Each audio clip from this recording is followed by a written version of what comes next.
গ্যাসের তীব্র সংকটের কারণে নরসিংদীর বেশিরভাগ শিল্প কারখানা বন্ধ রয়েছে। কিছু শিল্প কারখানার বয়লার সচল রাখতে গ্যাসের বিকল্প জ্বালানি হিসেবে পোড়ানো হচ্ছে কাঠ।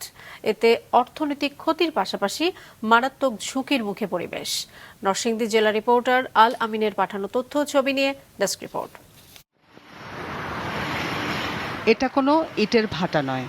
গ্যাস সংকটের কারণে নরসিংদীর একটি কারখানায় বয়লার সচল রাখতে এই ব্যবস্থা।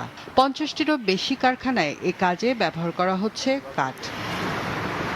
দীর্ঘদিন ধরে গ্যাসের প্রয়োজনীয় চাপ না থাকায় বিকল্প জ্বালানি হিসেবে এমনিভাবে কাঠ ব্যবহার করে জেলার বিভিন্ন শিল্প প্রতিষ্ঠানের টেক্সটাইল, ডাইং ও প্রিন্টিং সহ বিভিন্ন কারখানার কার্যক্রম চালু রাখা হচ্ছে, কিন্তু এতে ক্ষতি হচ্ছে পরিবেশের।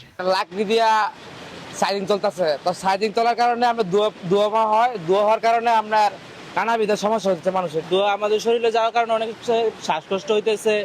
গ্যাস পাচ্ছে না দেখে এই ধরনের বিকল্প জ্বালানি হিসেবে এটা ব্যবহার করতেছে। তো আমরা এটা বন্ধে সর্বোচ্চ ব্যবস্থা নিব। বয়লার অধিদপ্তরের সাথে এই বিষয়ে আমার কথা হয়েছে। ওরা মূলত গ্যাস এবং নন গ্যাস বয়লার হিসেবে আলাদা লাইসেন্স দিয়ে থাকে। নন গ্যাস গুলো মূলত তারা জুট ব্যবহারের জন্য লাইসেন্স নিয়ে আসে। তো সম্প্রতি ওই জুটের একটু মনে হয় স্বল্পতা আছে, এই সুযোগে তারা অবৈধভাবে কাঠ এনে পুড়াচ্ছে। বন বিভাগের একটা আইন আছে, বৃক্ষ ও বন সংরক্ষণ আইন 2026।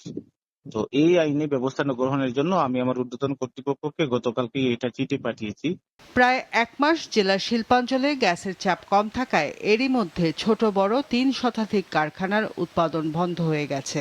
কর্মহীন হয়ে পড়েছেন কয়েক হাজার শ্রমিক। এখন বন্ধ হওয়াতে আমরা এখন বর্তমানে বেকার আছি। আমরা এখন ঠিকমতো বেতন পাচ্ছি না, কাজ পাচ্ছি না। আর গ্যাস আমরা আগে একটু পেয়েছি, এখন আজকে 1 সপ্তাহ যাবত গ্যাস টোটালে নাই। এখন প্রোটেকশনও নাই, বেতনও পাচ্ছি না। সরকারকে স্বনির্বন্ধ অনুরোধ করতে চাই, বাংলাদেশের প্রত্যেকটি সেক্টরকেই বাঁচিয়ে রাখা দরকার। ফার্টিলাইজারকে যেরকম বাঁচিয়ে রাখা দরকার, বিদ্যুৎ উৎপাদনকে যেরকম প্রায়োরিটি দেওয়া দরকার, সেই সাথে শিল্প উদ্যোক্তাদেরকেও প্রায়োরিটি দেওয়া দরকার। প্রত্যেকটি সেক্টরে সুষম বন্টন হওয়া উচিত এবং সুনির্দিষ্ট একটা পরিকল্পনা থাকা উচিত।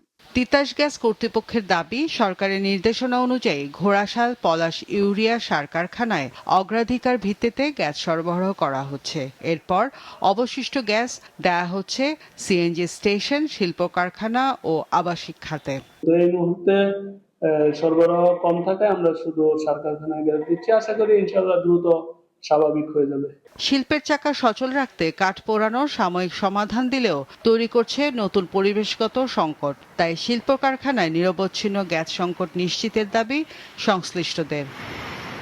মাছরাঙা নিউজ ডেস্ক।